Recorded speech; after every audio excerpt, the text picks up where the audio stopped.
Friends ನಮಸ್ಕಾರ. ಇವತ್ತು ನಾವು ನೋಡ್ತಿರೋದು ಕಾರ್ನ್ ಸ್ಟೀಲ್ ಪೀಲರ್ ಶೆಲ್ಲರ್ ಅಂತಾರೆ. ತುಂಬ ಎಫಿಷಿಯನ್ಸಿ ಆದ ಪ್ರಾಡಕ್ಟ್ ಇದು. ಸೊ ಈ ಪ್ರಾಡಕ್ಟ್ನ ಪ್ರೈಸ್ ಬಂದು 950. ಓಕೆನಾ. ಸೊ ಡಿಫ್ರೆಂಟ್ ಪ್ರಾಡಕ್ಟ್ಸ್ ನಮ್ಮ ಹತ್ರ ಇದೆ ಫ್ರೆಂಡ್ಸ್. ಪೂರ್ತಿ ವಿಡಿಯೋ ನೋಡ್ತಾ ಇರ್ರಿ. ಇಷ್ಟ ಆಗಿದ್ರೆ ಇಂಥ ಪ್ರಾಡಕ್ಟ್ಸ್ನ ನಾನು ಹಳೆ ವಿಡಿಯೋದಲ್ಲಿ ಹಾಕಿದ್ದೀನಿ, ಆ ವಿಡಿಯೋಸ್ಗಳನ್ನ ನೋಡ್ತಾ ಇರ್ರಿ. ಮತ್ತು ಈ ಚಾನಲ್ನ ಯಾರು ಸಬ್ಸ್ಕ್ರೈಬ್ ಮಾಡಿಲ್ಲ, ಸಬ್ಸ್ಕ್ರೈಬ್ ಮಾಡಿ ಮತ್ತು ಲೈಕ್ ಮಾಡಿ. ಓಕೆ, ಕಮೆಂಟ್ ಮಾಡಿ, ನಿಮ್ಗೆ ಇಷ್ಟ ಆಗಿದೆ ನೈಸ್ ಅಂತ ಕಮೆಂಟ್ ಮಾಡ್ಕೊಳ್ಳಿ.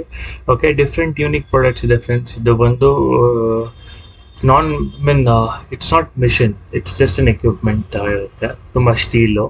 ಓಕೆ, ಸೊ ವಿಡಿಯೋನ ಪೂರ್ತಿ ನೋಡ್ತಾ ಇರ್ರಿ ಮತ್ತು ಚಾನಲ್ನ ಮತ್ತು ಹಳೆ ವಿಡಿಯೋ ಇದೆ, ಆ ವಿಡಿಯೋಸ್ಗಳನ್ನ ನೋಡ್ತಾ ಇರ್ರಿ, ನಿಮ್ಗೆ ಅರ್ಥ ಆಗುತ್ತೆ. ವಾಟ್ಸಪ್ ನಂಬರ್ ಅಲ್ಲೇ ಇದೆ. ಹಳೆ ವಿಡಿಯೋಸ್ಗಳಲ್ಲಿ ಪ್ರಾಡಕ್ಟು ಇದು ಲಾಸ್ಟ್ ಒಂದು 50 ಪೀಸ್ ಸ್ಟಾಕ್ ಇದೆ ಫ್ರೆಂಡ್ಸ್. ನೋಡ್ತಾ ಇರ್ರಿ. Thank you.